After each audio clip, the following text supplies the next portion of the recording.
میں بڑے درد سے عرض کرتا ہوں، بعض لوگ دینی کام کرتے ہیں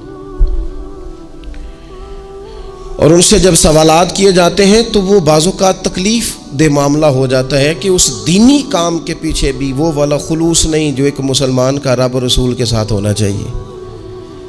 اس دینی کام کے پیچھے بھی کچھ دنیاوی مقاصد موجود ہیں۔ تو اگر بڑی پگڑی اور بڑے جبے کے پیچھے بھی ایک دنیا دار چھپا ہوا ہو، لوگوں کو تو دھوکہ دیا جا سکتا ہے، رب اور رسول کو تو نہیں نہ دیا جا سکتا۔ وہاں تو دلوں کا خلوص ہی پہنچتا ہے، وہاں تو نیتوں کا حسن ہی پہنچتا ہے۔ تو اللہ تبارک و تعالیٰ سے جب بھی سوال کیا جائے، دنیا اور آخرت کی بہتری کا سوال کیا جائے۔ ایک لفظ ہے حدیث پاک میں جس کو عافیت کہتے ہیں۔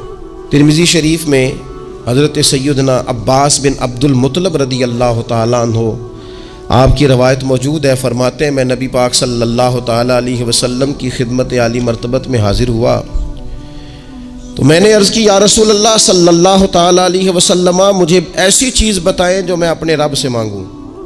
چیز مانگنی ہوتی ہے نا، بعض اوقات موقع ملتا ہے تو کئی دفعہ انسان امتحان میں آ جاتا ہے کہ اب مجھے موقع مل گیا ہے، مجھے کہا گیا کچھ مانگ لو، تو بھلا میں کیا مانگوں۔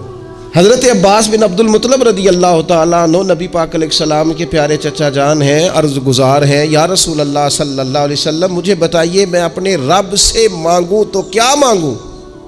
تو حضور نے فرمایا رب سے عافیت مانگو۔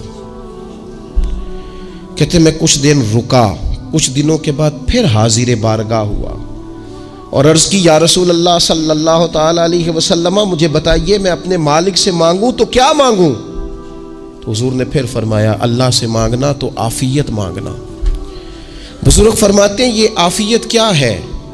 عافیت یہ ہے کہ یا اللہ ظاہری پریشانیاں، باطنی پریشانیاں، اے اللہ ظاہر کے میل کچیل بھی دور ہو جائیں، باطن کے بھی دور ہو جائیں، اے اللہ ہر معاملے میں، ہر آزمائش میں، ہر دکھ میں ہمیں تیری پناہ نصیب ہو جائے۔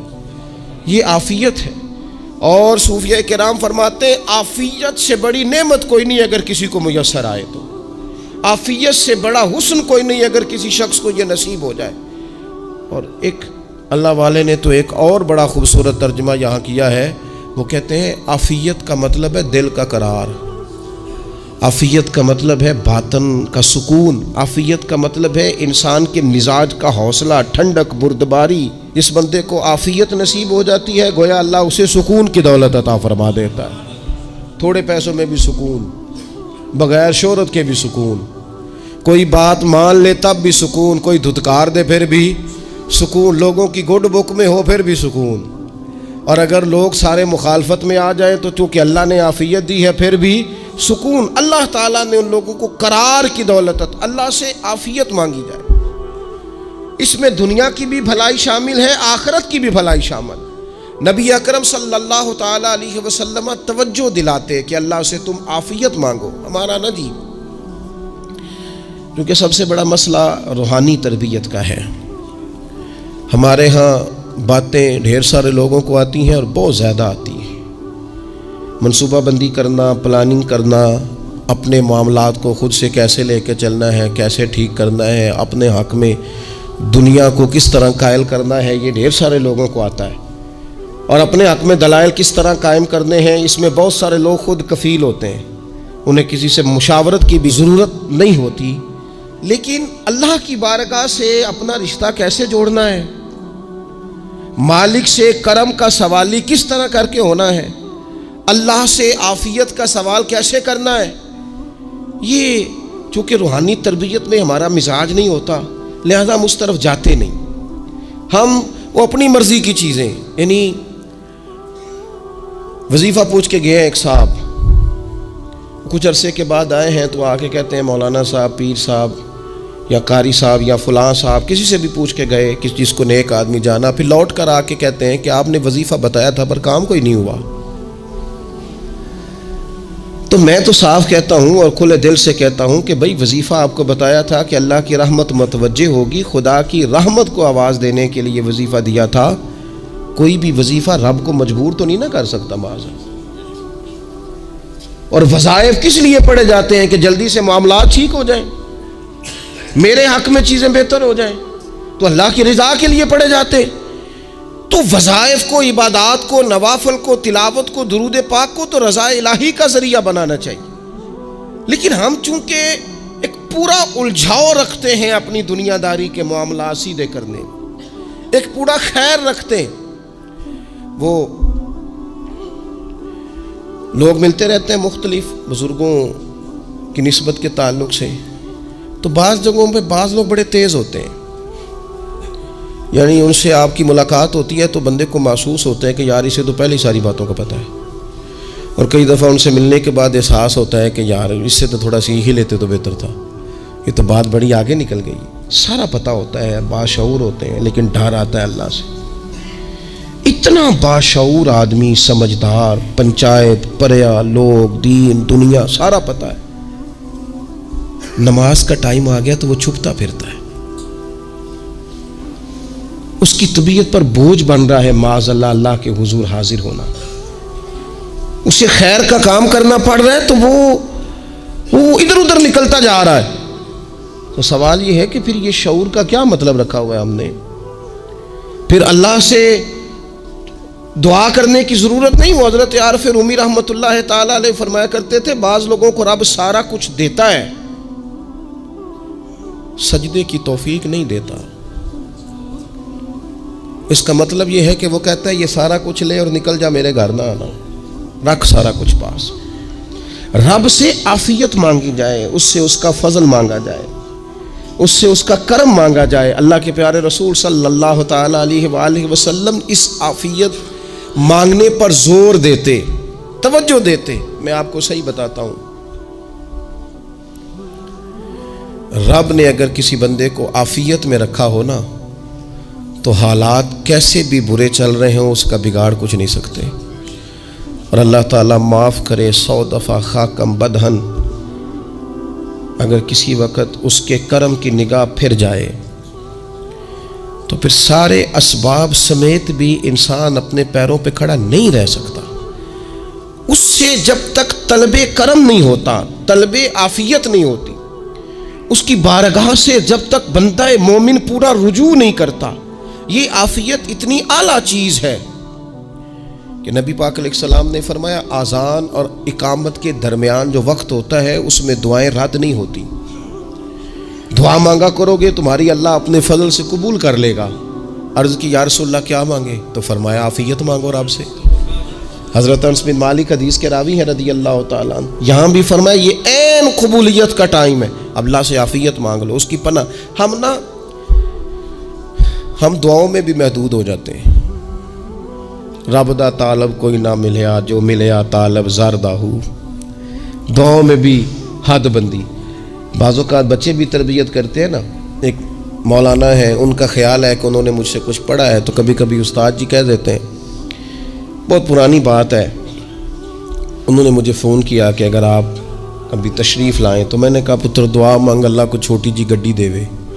تو اس بچے نے میری بڑی تربیت کی، کہنے لگا استاد جی اللہ کو لو منگنی ہے تو وڈی ساری منگو، آپ نے محدود کیوں کیا کہ بھئی یہ چھوٹی سی اللہ گاڑی کیوں اللہ چھوٹی دے، رب دے تو بڑی دے اور رحمت سے دے، اللہ سے مانگنی ہے نا جی۔ ہم تربیت نہیں لیتے۔ میں نے اس کا شکریہ ادا کیا، میں نے کہا بیٹے تو نے بڑی سونی بات کی، اللہ تجھے اس کا اجر عطا کرے، اللہ تجھے برکات عطا کرے۔ اگر آپ نے سیکھنا ہے تو پھر آپ سیکھ لیں گے، اور اگر نہیں سیکھنا تو پھر یہی کہنا ہے ساری عمر لنگ گئی بندہ کو نہیں ملیا، چونکہ مزاج نہیں ہے نا سیکھنے کا، اس لیے پھر ملا ہی کوئی نہیں، پھر ساری زندگی کو میسر ہی نہیں آیا، کسی نے نصیحت ہی نہیں کی، کوئی آنکھوں کو بھایا ہی نہیں، خود ہی بڑے سیانے تھے، خود ہی بہت بڑے تھے، اپنا قد ہی بڑا اونچا تھا، سب ٹھگنے چھوٹے اور کمزور اور بونے نظر آئے۔ عزیز بھائی، جب عافیت، ایک بزرگ تھے ہر وقت اللہ سے عافیت مانگتے تھے، ہر وقت اللہ سے عافیت مانگتے تھے، ہر وقت عافیت مانگتے تھے۔ لوگوں نے پوچھا، لوگ ان کو صالح جانتے تھے، نیک سمجھتے تھے کہ حضور آپ اور کوئی دعا مانگتے نہیں، عافیت ہی مانگتے ہیں۔ فرمانے لگے میں مانگا کرتا تھا شروع میں، بعد میں خیال آیا ہے اور بھی دعائیں مانگا کرتا تھا، یہ احساس بعد میں نصیب ہوا۔ فرماتے میں مزدوری کرتا تھا، مال برداری کرتا تھا، ایک جگہ پہ ڈیوٹی کر رہا تھا تو تھک گیا، اور وہ جو کام لینے والے لوگ تھے ان کے رویہ بھی بڑا ترش تھا، تکلیف ہوئی، تو میں نے اپنے مالک کی بارگاہ میں عرض کی مالک اگر 2 روٹی بغیر مجھے مشقت کے مل جائے دن میں تو تیری بارگاہ تو بڑی کریم ہے۔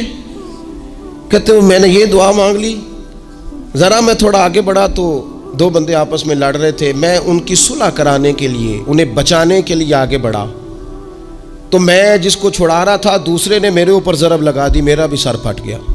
تھوڑی دیر کے بعد وہاں پولیس آ گئی، وہ تینوں کو لڑنے والا سمجھ کے اٹھا کے لے گئے، مجھے جیل ہو گئی۔ 2 روٹیاں بغیر مشقت کے روز ملنی شروع ہو گئی۔ دعا مانگی تھی نا کہ یا اللہ 2 روٹیاں مل جائے نا بغیر مشقت کے، کہتے ہیں وہ 2 روٹیاں روز ملتی، کوئی کام نہیں کرنا پڑتا تھا، پر جیل ہو گئی۔ فرماتے ہیں میں بڑا پریشان تھا، روز روٹیاں پابندی سے آتی اور بہترین آتی، کھانا ملتا۔ پھر کچھ عرصے کے بعد میں نے سوچا کہ یار یہ دعا تو قبول ہو گئی نا تیری، اب تو اگر اس پر کوئی الگ بات کرے گا تو وہ تو غلط کرے گا۔ کہتے پھر خود ہی میرے دل میں اللہ نے بات ڈالی اور میں نے عرض کی مالک 2 روٹیاں نہیں، مجھے تو عافیت چاہیے، مجھے تو عافیت دے، میرے اوپر تو کرم فرما، تو نظر رحمت کر، جے ایک قطرہ بخشے مینوں، جے ایک قطرہ بخشے مینوں تے کام بن جاندا ہی میرا، مہربانی کر عافیت عطا کر۔ فرماتے پھر خدا نے کرم کیا، کہاں سے اسباب بنے میرے جیل سے چھوٹنے کے، کون کون میرے ضمانتی بنے اللہ ہی جانتا ہے۔ فرماتے ہیں دروازے بھی کھل گئے، رزق بھی ملتا ہے، صحت بھی میسر ہے، سجدہ بھی کر لیتا ہوں، سویرے تلاوت بھی کرتا ہوں، شام کو مدینے والے کی بارگاہ میں رج کے درود و سلام بھی عرض کرتا ہوں، میں ممکن ہوتا ہے تو کسی غریب کی داد رسی بھی کرتا ہوں۔ اب سمجھ آئی ہے ربنا آتنا فی الدنیا حسنۃ وفی الآخرۃ حسنۃ وقنا عذاب النار۔ اب سمجھ آئی ہے رب سے جب بھی مانگنا ہے عافیت ہی مانگنی ہے، اس سے کرم مانگ۔ ہم نے محدود دعائیں رکھی ہوئی ہیں، محدود، وہ جی فلانا کام میرا ہو جائے تو بھئی وہ ایک ہو گیا، اس کے بعد پھر نئی ٹینشن بن جائے گی، نہیں میں جی بچوں کی شادی کر لوں جی پھر میں فارغ ہوں۔ آپ شادی کر کے دیکھیں لاگ پتہ جائے گا کیسے فارغ ہوتے ہیں۔ آپ یہاں رکتے کیوں ہیں؟ آپ خدا سے عافیت کیوں نہیں طلب کرتے؟ اس کی بارگاہ سے وہ کیوں نہیں مانگتے کہ جو ایک قطرہ ملے تو دنیا اور آخرت کے سارے کام ہو جائے؟ اس سے اس کی رحمت کا سوال کرے، اس سے اس کے کرم کا سوال کرے۔ اللہ کی بارگاہ میں بھی حاضر ہونا اور جچی تلی اور جناب ناپ تول کر اور محدود چیزوں کا سوال کرنا، مالک سے مانگے، اور وہ جب دیتا ہے تو دیتا بھی بے حساب ہی ہے، وہ جب عطا کرتا ہے تو کرم کے دروازے کھول کے عطا کرتا ہے، ورنہ تو ایک الجھن سے انسان نکلتا ہے دوسری میں الجھ جاتا ہے، ایک گتھی کو سلجھاتا ہے۔ پھر اقبال رو پڑے تھے، کہنے لگے میں عقل کی گتھیاں سلجھا چکا ہوں، یا رب مجھے صاحب جنوں کر دے۔ اللہ یہ بڑا میں نے ہیر پھیر دیکھ لیا، مجھے دیوانہ بنا، اب مجھے جنون ہو، اب میں کسی کے لیے رویا کروں، اب میں کسی کی یاد میں تڑپا کروں، اب میں رات کسی کے لیے میری آنکھیں بیدار رہیں۔ یہ بڑی ہو گئی دنیا داری، عقل کی گتھی حالانکہ نہیں سلجھتی، پر اقبال کہتے ہیں عقل کی گتھیاں سلجھا چکا ہوں، یا رب مجھے صاحب جنوں کر دے۔ اور پھر کہنے لگے بجھی عشق کی آگ اندھیر ہے، اب یہ مسلمان نہیں یہ خاک کا ڈھیر ہے، تو مٹی بن کے رہ گیا۔ کیا کہاں اپنی ساری توجہات کا قبلہ کس چیز کو؟ میرے عزیزو اللہ سے عافیت۔ نبی پاک علیہ الصلوۃ والسلام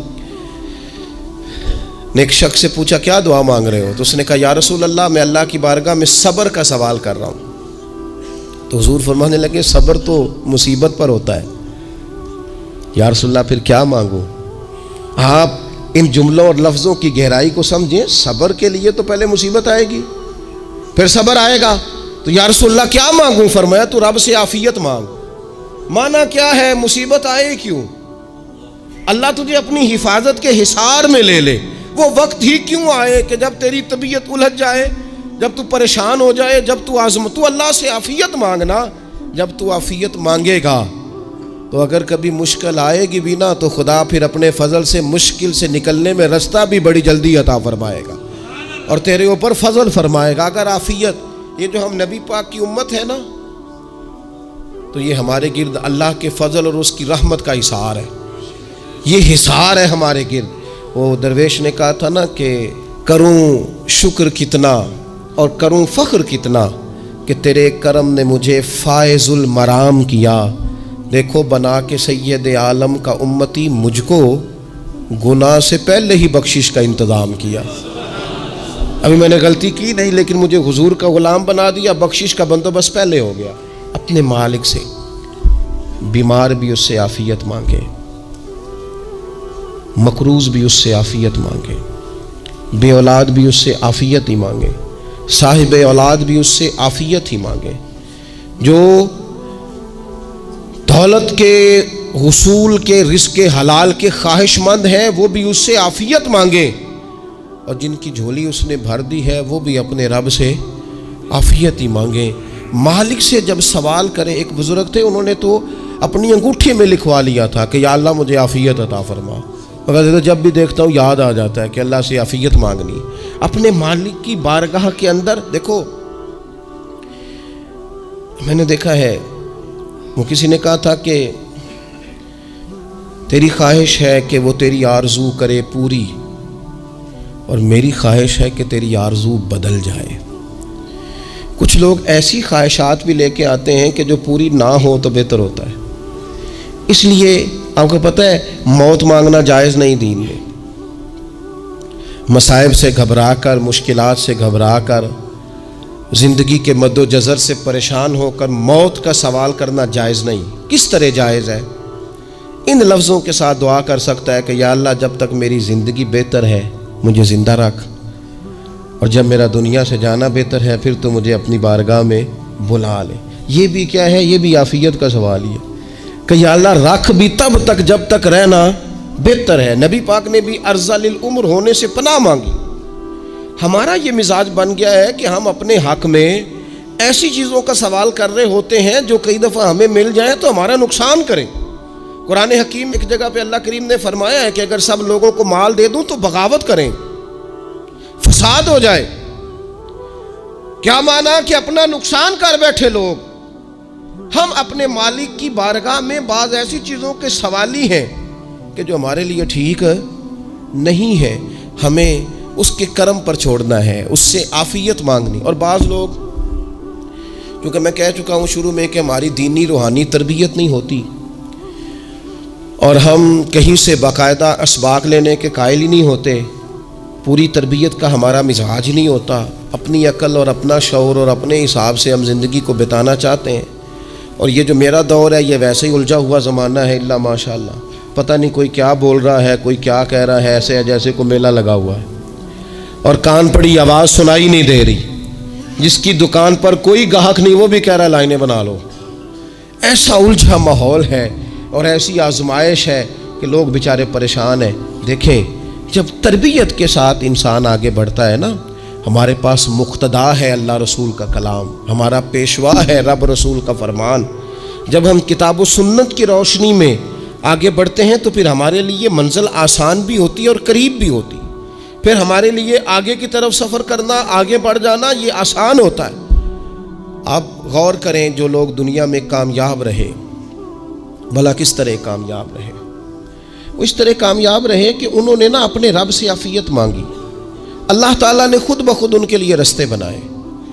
آپ تاریخ پڑھیں گے بعض لوگوں کی تو لگ نہیں رہا تھا کہ وہ اتنی کامیابی حاصل کریں گے۔ دیکھ لیں آپ حضرت غوث اعظم جیلانی رضی اللہ تعالیٰ عنہ بغداد شریف تشریف لاتے ہیں تو ان کی کیفیت یہ ہے کہ پتے کھا کے گزارا کرنا پڑتا ہے، یعنی پیچھے کوئی ایسا بیک گراؤنڈ کسی کا بنایا ہوا ادارہ، کوئی بڑی خانقاہ، کوئی بڑے لمبے چوڑے والد صاحب کے مریدین، کوئی بڑا لمبا سلسلہ نہیں مل رہا۔ ان کو بظاہر پتے کھا کے گزارا کرنا پڑتا ہے، لیکن چونکہ وہ نکلے ہیں اللہ کی مدد کے ساتھ، انہیں اللہ نے تائید دی ہے، فضل فرمایا ہے، تو نتیجہ یہ نکلا ہے کہ 70 ہزار بندہ ایک ایک وقت میں تربیت لینے کے لیے ان کے سامنے موجود ہے۔ یہ اللہ نے اسباب بنائے ہیں، کیونکہ جب رب عافیت عطا کرتا ہے تو پھر اللہ اسباب بھی پیدا فرماتا ہے۔